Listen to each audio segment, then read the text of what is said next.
కరీంనగర్లో జరిగిన మీడియా సమావేశంలో మాజీ మంత్రి, ఎమ్మెల్యే గంగుల కమలాకర్ మాట్లాడుతూ, క్యాతనపల్లి మున్సిపల్ ఎన్నికల్లో ప్రజలు బీఆర్ఎస్, సిపిఐకి స్పష్టమైన మెజారిటీ ఇచ్చినా ప్రభుత్వం కౌన్సిలర్లపై ఒత్తిడి తెచ్చి అధికారం దక్కించుకోవాలని ప్రయత్నించిందని ఆరోపించారు. ఎన్నికల కమిషన్ జోక్యం చేసుకుని న్యాయంగా ఎన్నికలు నిర్వహించాలని కోరారు. మాజీ ఎమ్మెల్యే బాల్క సుమన్ మాట్లాడుతూ, కాంగ్రెస్ ప్రభుత్వం గుండాగిరి, దాదాగిరి చేస్తోందని విమర్శించారు. ప్రజలకు ఇచ్చిన హామీలను అమలు చేయకుండా మోసం చేసిందని, రాష్ట్రంలో ప్రజా వ్యతిరేకత పెరుగుతోందని అన్నారు. బీఆర్ఎస్ పాలనలో జరిగిన అభివృద్ధి పనులను గుర్తుచేస్తూ, ప్రస్తుతం రాష్ట్రంలో అభివృద్ధి నిలిచిపోయిందని ఆరోపించారు. మొత్తంగా కాంగ్రెస్ ప్రభుత్వంపై తీవ్ర విమర్శలు చేస్తూ, ప్రజాతీర్పును గౌరవించాలని మరియు ఇచ్చిన హామీలను అమలు చేయాలని నాయకులు డిమాండ్ చేశారు. ప్రజాస్వామ్యాన్ని కాపాడిన వారు ఈరోజు క్యాతన్పల్లి మున్సిపల్ కౌన్సిలర్లు. 51 రోజు ప్రభుత్వ బెదిరింపులు కూడా పట్టించుకోకుండా మేమందరం కూడా ప్రజాస్వామ్యాన్ని కాపాడుతాం. ప్రజలు మాకు బీఆర్ఎస్ పార్టీకి సిపిఐకి ఓట్లేసారు కాబట్టి ప్రజల నమ్మకాన్ని మేము అమ్ము చేయకుండా వేరే పార్టీకి పిలిచినోడు పోమని చెప్పేసి ఈరోజు ప్రజాస్వామ్యాన్ని ప్రజల తీర్పును కాపాడింది క్యాతనపల్లి మున్సిపల్ కౌన్సిలర్ మా 10 మంది టీఆర్ఎస్ 4 సిపిఐ వారికి మనస్ఫూర్తిగా మేము వారికి అభినందన తెలియజేసుకుంటున్నాను. పట్టుదలతోటి ఇన్ని వాళ్ళు ప్రలోభాలు పెట్టినవడం లొంగకుండా నిఖార్సుగా ఉన్న వ్యక్తులు ఈరోజు మా యొక్క సిపిఐ మరియు మా బీఆర్ఎస్ పార్టీ కౌన్సిలర్లు. ఇది మా క్రమశిక్షణ మార్పు. సో ఇప్పటికైనా మేము ఈ యొక్క కాంగ్రెస్ ప్రభుత్వానికి ముఖ్యంగా వివేక్ మంత్రి గారికి కూడా మేము రిక్వెస్ట్ చేస్తున్నాం, ప్రజాస్వామ్యాన్ని కాపాడండి. ఈరోజు మా కౌన్సిలర్లు ప్రజా తీర్పుకు అనుగుణంగా నడుచుకున్నారు కాబట్టి మీరు కూడా ప్రజల తీర్పు గౌరవించండి. చాలా చోట్ల కూడా మేము వదులుకున్నాం. అదే చెన్నూరులో కూడా మేము పట్టుబట్టి మేము గుంజుకొని రాలే. అక్కడ ప్రజల తీర్పును గౌరవించినాం కాబట్టి చెన్నూరు మున్సిపాలిటీ క్లియర్గా మేము ఇక్కడ డిస్టర్బ్ చేయకుండా కాంగ్రెస్ పార్టీకి ఓట్లు పడ్డాయి కాబట్టి కాంగ్రెస్ పార్టీ చేసినాం. అలాగే ఇక్కడ కూడా క్యాతనపల్లి మున్సిపాలిటీ ప్రజల తీర్పుకు అనుగుణంగా మీరు నడుచుకోండి. ఇప్పటికైనా పోలీస్ బందోబస్తు పెట్టి డిస్టర్బ్ చేస్తా అంటే ఇక అంతకన్నా దుర్మార్గంగా మీరు ఉండే పరిస్థితి లేదు. అందుకే ప్రభుత్వాన్ని కూడా పోలీసు యంత్రాంగాన్ని కూడా ముఖ్యంగా మంత్రి గారు రిక్వెస్ట్ చేస్తున్నాము, ప్రజా తీర్పును మీరు గౌరవించి ఎన్నికలు సజావుగా జరిగేసి మున్సిపల్ చైర్మన్గా ప్రజల తీర్పు ప్రకారం మా యొక్క బీఆర్ఎస్ పార్టీకి మున్సిపల్ చైర్మన్గా వైస్ చైర్మన్గా సిపిఐకి ప్రజలు తీర్పిచ్చారు, శాసనం తీర్పిచ్చారు. దానికి అనుగుణంగా మీరు సహకరించమని చెప్పేసి ఎలాంటి అవాంఛనీయ సంఘటనలు జరగకుండా చూసుకోవాల్సిన బాధ్యత ఎలక్షన్ కమిషన్ మీద మరియు పోలీస్ యంత్రాంగం మీద ఉన్నది కాబట్టి దయచేసి దీన్ని సహకరించమని చెప్పి కోరుతున్నాము. ఈరోజు ముఖ్యంగా మా డే టీఆర్ఎస్ పార్టీ డే. ఈరోజు ఈ యొక్క తెలంగాణలో 3 మున్సిపాలిటీలు, ఇబ్రహీంపట్నం కానివ్వండి, ఖానాపూర్ కానివ్వండి, ఇక్కడ క్యాతనపల్లి కానీ, ఈ మూడు మున్సిపాలిటీలు గెలిచిన 2 సంవత్సరాల లోపలే ప్రభుత్వం విఫలమై 3 మున్సిపాలిటీలు ఈరోజు బీఆర్ఎస్ పార్టీ కైవసం చేసుకుందంటే ప్రజల వ్యతిరేకతను క్లియర్ కనబడుతుంది. కాబట్టి ఇంకా వ్యతిరేకత పెంచుకునే విధంగా ఉండకుండా చెప్పేసి సజావుగా సాగే విధంగా ప్రజల తీర్పు గౌరవించమని చెప్పి మరొకసారి ప్రజాస్వామ్యాన్ని కాపాడమని చెప్పేసి ప్రభుత్వాన్ని కోరుతున్నాం. జై తెలంగాణ గారు, కొప్పులీశ్వర్ గారు, నారదాస్ లక్ష్మణరావు గారు, మా కరీంనగర్ జిల్లా నాయకులు, అదేవిధంగా ఖానాపూర్ మున్సిపాలిటీకి సంబంధించి జోగు రామన్న గారు, అనిల్ జాదవ్ గారు వారిని అసైన్ చేసినారు, వాళ్ళకి టాస్క్ అసైన్ చేసినారు. సజావుగా ఎన్నిక జరిగేటట్టుగా చొరవ తీసుకోవాలని చెప్పి వారికి బాధ్యతలు అప్పచెప్పినారు. కాబట్టి మా పార్టీ అధ్యక్షులు, తెలంగాణ తొలి ముఖ్యమంత్రి కేసీఆర్ గారికి హృదయపూర్వకంగా నేను కృతజ్ఞతలు తెలియజేస్తూ ఈరోజు ఎన్నికకు సంబంధించి బాధ్యతలు తీసుకొని సజావుగా ఎన్నిక జరిగే విధంగా మాకు అండగా ఉండడానికి వస్తున్నటువంటి గంగుల కమలాకర్ గారికి, నారదాస్ లక్ష్మణరావు గారికి, మిగతా పెద్దలందరికీ వేదిక పైన ఉన్న పెద్దలు, కరీంనగర్ జిల్లా బీఆర్ఎస్ పార్టీ శ్రేణులకు హృదయపూర్వకంగా నేను కృతజ్ఞతలు తెలియజేస్తూ, నేను నమ్ముతున్న బలంగా ఇప్పటికైనా ఈ ప్రభుత్వం కానీ జిల్లా అధికార యంత్రాంగం కానీ విశాఖ ఇండస్ట్రీస్ ఎంప్లాయీస్ లాగా పనిచేయరు, అధికారులాగా పనిచేస్తారని నేను అనుకుంటున్నాను. మంచిర్యాల జిల్లా పోలీసులు కానీ, మంచిర్యాల జిల్లా అధికారులు కానీ ఇప్పటికైనా విశాఖ ఇండస్ట్రీస్ ఎంప్లాయీస్ లాగా కాకుండా V6 వెలుగు ఛానల్ దాంట్లో పనిచేసేటోళ్ళ లెక్క కాకుండా, వెలుగు పేపర్ V6 ఛానల్లో పనిచేసేటోళ్ళ లెక్క కాకుండా అధికారుల లెక్క పనిచేస్తారని చెప్పి నేను అనుకుంటున్నా. ఈరోజు 12:30కు చైర్మన్, వైస్ చైర్మన్ ఎన్నికున్నది. సో ఆల్రెడీ ప్రమాణ స్వీకారం మొన్ననే జరిగిపోయింది, ఫిబ్రవరి 17వ తేదీ నాడు. కాబట్టి 12:10కి 12:20కి అట్లా మా కౌన్సిలర్లు లోపలికి పోతారు.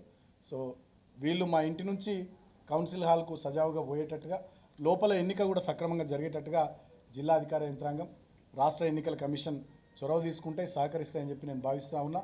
ఒకవేళ ఇవాళ కూడా ఏమైనా జరిగితే డెఫినెట్గా ఇక ఇంతకన్నా దుర్మార్గం ఇంకోటి ఉండదు. ఎందుకంటే ఇది 3వ సారి, ఫిబ్రవరి 16, ఫిబ్రవరి 17, ఇవాళ ఏప్రిల్ 4వ తేదీ. ఇవాళ కూడా ఇక ఇంకా దుర్మార్గంగా ఏమైనా ప్రవర్తిస్తే ఇక ప్రజాస్వామ్యానికి ప్రజలు ఇచ్చిన తీర్పుకు అసలు విలువే ఏముంటుందని చెప్పి నేను ప్రశ్నిస్తూ ఉన్నా.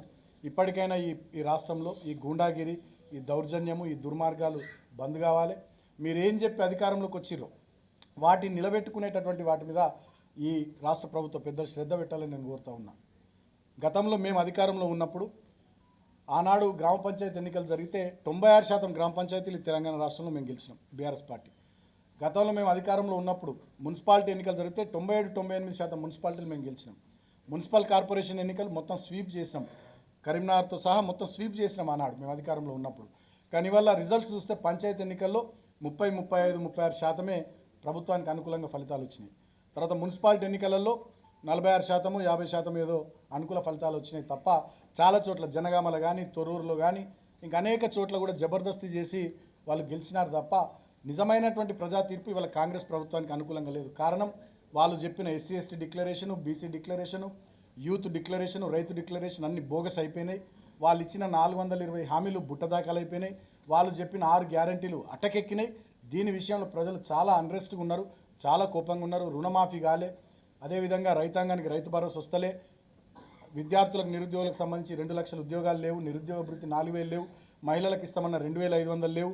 ఏ ఒక్క కార్యక్రమం ఈ రాష్ట్రంలో అమలైతలేదు. ఇదే కరీంనగర్ను చూస్తుంటే బాధ అనిపిస్తున్నది. ఒకప్పుడు మా హయాంలో బ్రహ్మాండంగా ఉన్న కరీంనగర్ ఇవాళ అభివృద్ధికి ఆమడ దూరంలో కనబడతా ఉంది. అంతకుముందు మా ప్రభుత్వం ఉన్నప్పుడు మానేరు రివర్ ఫ్రంట్ కానీ, ఆ కేబుల్ బ్రిడ్జ్ కానీ, కార్పొరేషన్లో పెద్ద ఎత్తున అభివృద్ధి, రోడ్ల వైడనింగ్ కానీ, జంక్షన్స్ ఇంప్రూవ్మెంట్ కానీ అద్భుతమైనటువంటి ప్రగతి ఉండే.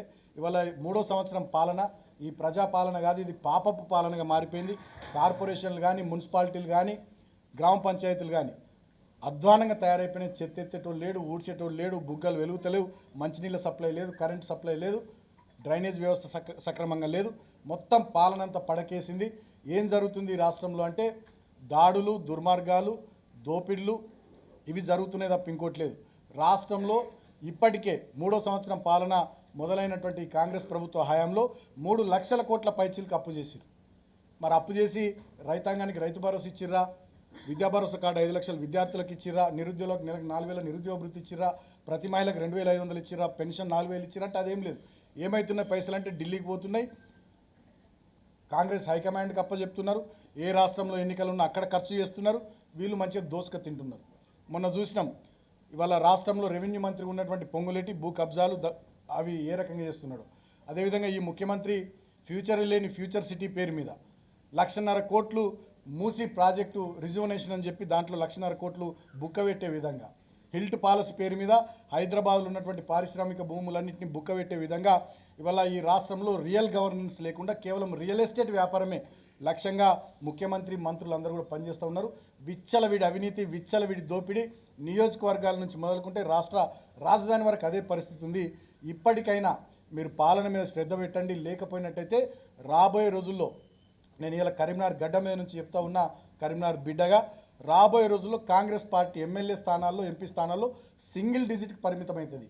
అంత కోపం ఉన్నది వాళ్ళ జనాలకు. చాలా మీకు డిపాజిట్లు రావు, మీ సీట్లు కూడా చాలా సింగిల్ డిజిట్కి పరిమితం అయిపోతాయి. భవిష్యత్తులో కాంగ్రెస్ పార్టీ అంటే ఇంకొక 20 ఏళ్ళు ఈ రాష్ట్రంలో ఎవడు ఓటేసే పరిస్థితి రాదు. ఇప్పటికైనా దుర్మార్గాలు, అరాచకాలు బంద్ చేసి ప్రజలు ఇచ్చిన ప్రజా తీర్పును గౌరవించే విధంగా ప్రభుత్వ పెద్దలు ఆలోచన చేయాలి.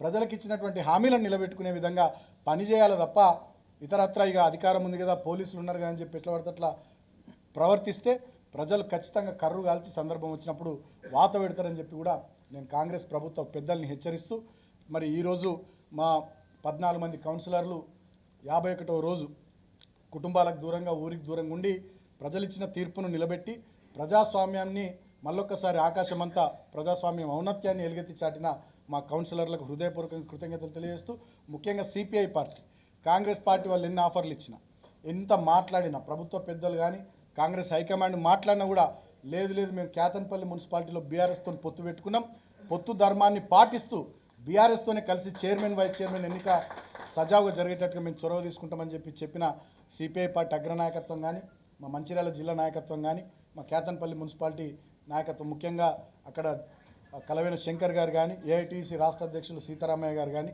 వారికి హృదయపూర్వకంగా కృతజ్ఞతలు తెలియజేస్తూ, మీడియా ద్వారా మళ్ళొక్కసారి నేను జిల్లా యంత్రాంగానికి విజ్ఞప్తి చేస్తూ ఉన్నా, ఈ రోజుకైనా ఎన్నిక సజావుగా జరిగేటట్టుగా సహకరించాలి.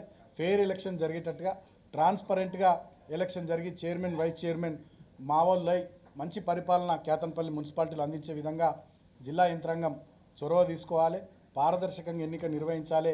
ఇవాళ కూడా ఎన్నికనేమన్నా అటు ఇటు చేస్తే మాత్రం డెఫినెట్గా ప్రజలు ఈ కాంగ్రెస్ ప్రభుత్వాన్ని రాబోయే రోజుల్లో ఉరిదీస్తారని చెప్పి నేను హెచ్చరిస్తూ ప్రజా తీర్పును గౌరవించాలని చెప్పి ఈ సందర్భంగా నేను కోరుతూ ఈ మీడియా సమావేశంలో పాల్గొన్న ప్రతి ఒక్కరికి హృదయపూర్వకంగా నమస్కారాలు. జై తెలంగాణ, జై కేసీఆర్. కరీంనగర్ జిల్లా కేంద్రంలో మీడియా సమావేశంలో పాల్గొంటున్న మా మాజీ మంత్రివర్యులు, కరీంనగర్ శాసనసభ్యులు, సీనియర్ నాయకులు సోదరులు గంగుల కమలాకర్ గారు, మా జిల్లా పార్టీ అధ్యక్షులు సోదరులు జీవి రామకృష్ణరావు గారు, చొప్పదండి మాజీ శాసనసభ్యులు సోదరులు రవిశంకర్ గారు, అదేవిధంగా సీనియర్ నాయకులు మొదటి నుంచి ఉద్యమాల్లో చురుగ్గా పాల్గొని కేసీఆర్ గారికి అండగా ఉన్న మాజీ శాసన మండలి సభ్యులు సోదరులు నారదాస్ లక్ష్మణరావు గారు, అదేవిధంగా కరీంనగర్ మున్సిపల్ కార్పొరేషన్కు మాజీ మేయర్గా పనిచేసి మొదటి నుండి ప్రజల్లో ఉండేటటువంటి సోదరులు రవీందర్ సింగ్ గారు, తర్వాత మా హరిశంకర్ గారు, రవీందర్ రెడ్డి గారు, మాజీ గ్రంథాలయ సంస్థ చైర్మన్, ఇతర మా మిత్రులు, అదేవిధంగా కేతన్పల్లి మున్సిపాలిటీ చెన్నూరు అసెంబ్లీ నియోజకవర్గంలోని కేతన్పల్లి మున్సిపాలిటీ పరిధిలో గెలిచిన మా బీఆర్ఎస్ 10 మంది కౌన్సిలర్లు వేదిక పైన ఉన్నారు. అదేవిధంగా 4 సిపిఐ కౌన్సిలర్లు వారికి, ఈ సమావేశంలో పాల్గొంటున్నటువంటి మీడియా మిత్రులకు, సీనియర్ జర్నలిస్టులకు అందరికి పేరు పేరున నమస్కారాలు. తెలంగాణలో ఫిబ్రవరి 11వ తేదీన రాష్ట్ర వ్యాప్తంగా మున్సిపాలిటీలకు అదేవిధంగా కొన్ని మున్సిపల్ కార్పొరేషన్లకు ఎన్నికలు జరిగినాయి. ఫిబ్రవరి 13వ తేదీ నాడు ఫలితాలు వచ్చినాయి.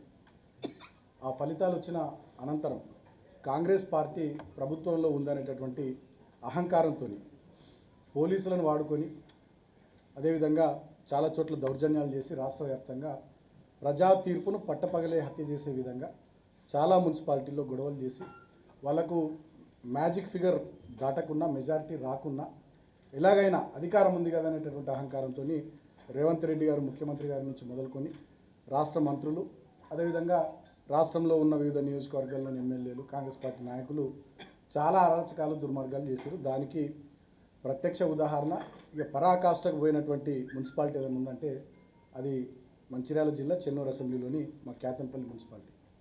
13వ తేదీ నాడు మా కౌన్సిలర్లు గెలిస్తే 16వ తేదీ నాడు చైర్మన్ వైస్ చైర్మన్ ఎన్నికుందని మా వాళ్ళందరూ భద్రాచలం పోతే, భద్రాచలంలో మా శిబిరంపై మా వాళ్ళు ఎక్కడైతే నందిని హోటల్ ఉంటున్నారో అక్కడ 8 వెహికల్స్లో కాంగ్రెస్ వాళ్ళు, 2 వెహికల్స్లో పోలీసు వాళ్ళు పోయి మా శిబిరం మీద దాడి చేసి మా కౌన్సిలర్లను చెదరగొట్టేటటువంటి, భయపెట్టేటటువంటి ప్రయత్నం చేసి నేను భద్రాచలం పోయి వారిని తీసుకొని వచ్చి 14వ తేదీ 15వ తేదీ కేతన్పల్లిలోని మా నివాసంలో వారిని ఉంచడం జరిగింది. 16వ తేదీ నాడు మేమంతా కూడా మున్సిపల్ కౌన్సిల్కు చైర్మన్ ఎన్నిక, వైస్ చైర్మన్ ఎన్నికకు బయలుదేరిన క్రమంలో ఇన్ టైంకి మేము కౌన్సిల్ హాల్కు పోకుండా అడ్డంకులు సృష్టించి పోలీసులు సుమారు 900 మంది పోలీసు బందోబస్తు పెట్టి ఆ రోజు కాంగ్రెస్ పార్టీకి సంబంధించినటువంటి నాయకులు, కార్యకర్తలు మున్సిపల్ ఆఫీసు ప్రాంగణంలోకి పోయి నానా బీభత్సం సృష్టించి ఆ రోజు ఎన్నికను వాయిదా వేయించారు. 16వ తేదీ నాటి నుండి 17వ తేదీ. 17వ తేదీ నాడు కూడా మేము ఇన్ టైంకి పోయే ప్రయత్నం చేస్తుంటే కేతన్పల్లి ఆర్ఓబి దగ్గర మా 21వ వార్డు కౌన్సిలర్ బబ్బెర స్వర్ణలత గారి అత్తగారు కంప్లైంట్ ఇచ్చారని చెప్పి మా కౌన్సిలర్లందరూ నాపి ఒక ఎఫ్ఐఆర్, ఫేక్ కంప్లైంట్ పట్టుకుని వచ్చి ఒక ఎఫ్ఐఆర్ చూపించి మమ్మల్ని ఆ రోజు కూడా నిలువరించే ప్రయత్నం చేసింది. కానీ మా కౌన్సిలర్ గారు చాలా స్పష్టంగా పోలీసులను నిలదీసింది. అసలు మా అత్తకు చదివే రాదు, ఆమె కంప్లైంట్ ఎట్లా రాసింది, మా అత్త సంతకమే పెట్టది, ఆమె సంతకం ఎట్లున్నది ఇడా అని చెప్పి నిలదీస్తే పోలీసు వాళ్ళు నిలిమింగారు. అంటే దాన్ని బట్టి అర్థమైంది ఏంటంటే పోలీసు వాళ్ళు తెలంగాణ రాష్ట్రంలో కాంగ్రెస్ పార్టీ కార్యకర్తలు అయిపోయారు. అయినప్పటికీ కూడా నేను కోలక్ష్మి అక్క మా ఎమ్మెల్యే ఆసిఫాబాద్ ఇన్ఛార్జ్కి వచ్చారు. అక్కడికి మేము పోలీసులతో గట్టిగా మాట్లాడి మా 14 మంది కౌన్సిలర్లను హాల్కి పంపించాం. మమ్మల్ని ఏమో కౌన్సిల్ హాల్కి పోనీయలే, 2 కిలోమీటర్ల దూరంలో మమ్మల్ని ఆపారు. అదే మంత్రి వివేక్ గారి కాన్వాయ్ని కానీ 100 మంది కాంగ్రెస్ కార్యకర్తల్ని వాళ్ళు కౌన్సిల్ హాల్ వైపు అలో చేశారు. దాన్ని మేము ప్రశ్నించినందుకు మా మీద లాఠీచార్జ్ చేశారు. కాంగ్రెస్ వాళ్ళు మా మీద రాళ్ళదాడి చేశారు. మేము కేవలం 25 మంది ఉంటాం అక్కడ కేతన్పల్లి ఆర్ఓబి దగ్గర, వాళ్ళు మాత్రం 500-600 మంది మా మీద రాళ్ళదాడి చేశారు. తర్వాత కౌన్సిల్ హాల్లో మా కౌన్సిలర్ల పట్ల చాలా దుర్మార్గంగా వ్యవహరించారు. మహిళా కౌన్సిలర్లను అబ్యూజ్ చేయడం, వాళ్ళను తాకరం చోట తాకడం, మంత్రి గారు అయితే స్వయంగా చెక్ బుక్ తీసుకొని పోయి మా వాళ్ళని ప్రలోభ పెట్టే ప్రయత్నం చేయడం, వీళ్ళు ప్రలోభాలకు లొంగకపోతే గొడవ చేసి నానా గలాటా సృష్టించి ఆ రోజు 17వ తేదీ నాటి ఎన్నికను వాయిదా వేయించి ఒక 25 మంది మీద, నాతో సహా మా కోలక్ష్మక్కతో సహా 25 మంది మా నాయకులు కార్యకర్తల మీద అక్రమంగా కేసులు పెట్టి 18వ తేదీ నాడు మమ్మల్ని అరెస్ట్ చేసి ఆదిలాబాద్ జైలుకు పంపించారు. ఆదిలాబాద్ జైల్లో నన్ను 16 రోజులు ఉంచారు, మా వాళ్ళని కూడా కొన్ని రోజులు ఉంచారు. ఇంకా కొంతమందికి మేము యాంటిసిపేటరీ బెయిల్ తెచ్చుకున్నాం హైకోర్టు నుండి.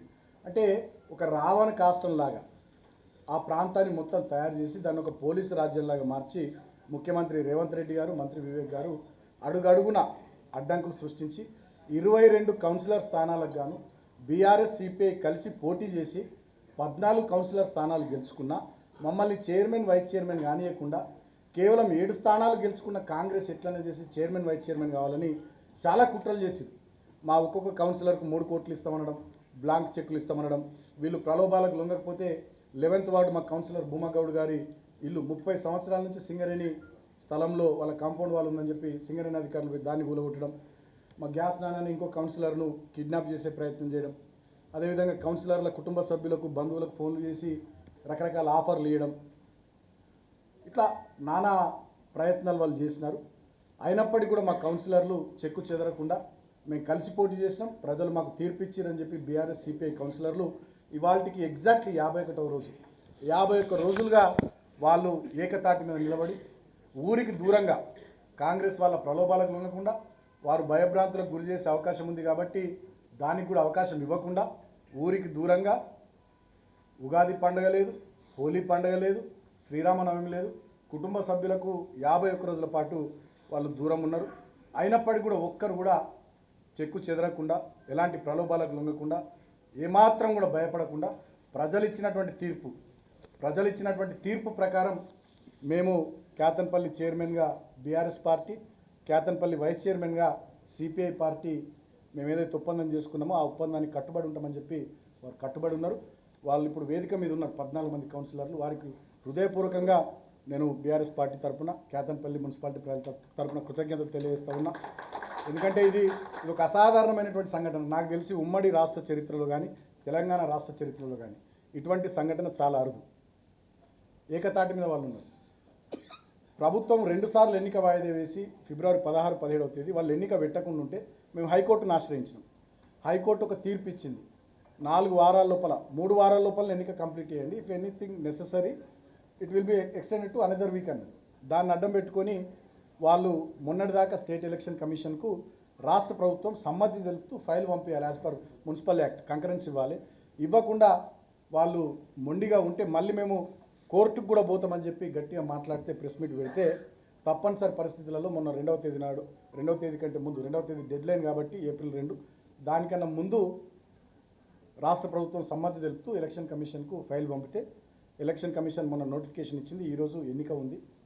సో ఈరోజు ఎన్నిక కూడా పారదర్శకంగా జరుగుతుందని చెప్పి మేము అనుకుంటున్నాం. కానీ వార్తలు వస్తూ ఉన్నాయి మీ టీవీలలోనే, నాకు చెప్తా ఉన్నారు ఏదో 600-700 మంది పోలీసులతో బందోబస్తు అట, మొత్తం ఆ ఏరియానంతా పోలీస్ క్యాంపు చేసిరట, పెద్ద ఎత్తున 3 కిలోమీటర్ల పరిధిలో అసలు 3 కంటే 2 కంటే ఎక్కువ కనబడొద్దని చెప్పి రకరకాల 163 BNSS యాక్ట్ అని చెప్పి పెట్టి ఏవో మళ్ళీ డ్రామాలు చేస్తున్నారట. అయినా కూడా నేను ఇవాళ మీడియా ద్వారా రాష్ట్ర ప్రభుత్వాన్ని కోరుతా ఉన్నా, పోలీసు యంత్రాంగాన్ని కోరుతా ఉన్నా, జిల్లా అధికార యంత్రాంగాన్ని కోరుతా ఉన్నా, ఈ రోజైనా కేతన్పల్లి మున్సిపాలిటీ ప్రజలు ఇచ్చినటువంటి తీర్పును గుర్తెరిగి దాన్ని గౌరవించి ప్రజా తీర్పును పట్టపగలే హత్య చేయకుండా ఈ రోజైనా Ketanpalli municipality chairman vice chairman ఎన్నిక సజావుగా జరిగేటట్టుగా జిల్లాధికార యంత్రాంగం, రాష్ట్ర ఎన్నికల కమిషన్, రాష్ట్ర ప్రభుత్వం సహకరించాలని చెప్పి నేను విజ్ఞప్తి చేస్తూ ఉన్నా. ఇప్పటికే పెద్దలు కేసీఆర్ గారు ఇటువంటి 3 మున్సిపాలిటీలకు సంబంధించి పరిశీలకులుగా, బాధ్యులుగా మా సీనియర్ నాయకులను పంపించినారు. ఇబ్రాహీంపట్నంకు సంబంధించి సబితా ఇంద్రారెడ్డి గారు, ఎమ్మెల్యే సుధీర్ రెడ్డి గారు, ఎమ్మెల్యే కృష్ణారావు గారు, అదేవిధంగా కేతన్పల్లి మున్సిపాలిటీకి సంబంధించి మా గంగుల కమలాకర్ గారు, కొప్పులీశ్వర్ గారు, నారదాస్ లక్ష్మణరావు గారు, మా కరీంనగర్ జిల్లా నాయకులు, అదేవిధంగా ఖానాపూర్ మున్సిపాలిటీకి సంబంధించి జోగు రామన్న గారు, అనిల్ జాదవ్ గారు వారిని అసైన్ చేసినారు, వాళ్ళకి టాస్క్ అసైన్ చేసినారు. సజావుగా ఎన్నిక జరిగేటట్టుగా చొరవ తీసుకోవాలని చెప్పి వారికి బాధ్యతలు అప్పచెప్పినారు. కాబట్టి మా పార్టీ అధ్యక్షులు, తెలంగాణ తొలి ముఖ్యమంత్రి కేసీఆర్ గారికి హృదయపూర్వకంగా నేను కృతజ్ఞతలు తెలియజేస్తూ ఈరోజు ఎన్నికకు సంబంధించి బాధ్యతలు తీసుకొని సజావుగా ఎన్నిక జరిగే విధంగా మాకు అండగా ఉండడానికి వస్తున్నటువంటి గంగుల కమలాకర్ గారికి, నారదాస్ లక్ష్మణరావు గారికి, మిగతా పెద్దలందరికీ వేదికపైన ఉన్న పెద్దలు, కరీంనగర్ జిల్లా బీఆర్ఎస్ పార్టీ శ్రేణులకు హృదయపూర్వకంగా నేను కృతజ్ఞతలు తెలియజేస్తూ నేను నమ్ముతున్న బలంగా ఇప్పటికైనా ఈ ప్రభుత్వం కానీ జిల్లా అధికార యంత్రాంగం కానీ విశాఖ ఇండస్ట్రీస్ ఎంప్లాయీస్ లాగా పనిచేయరు, అధికారులుగా పనిచేస్తారని నేను అనుకుంటున్నాను. మంచిర్యాల జిల్లా పోలీసులు కానీ, మంచిర్యాల జిల్లా అధికారులు కానీ ఇప్పటికైనా విశాఖ ఇండస్ట్రీస్ ఎంప్లాయీస్ లాగా కాకుండా V6 వెలుగు ఛానల్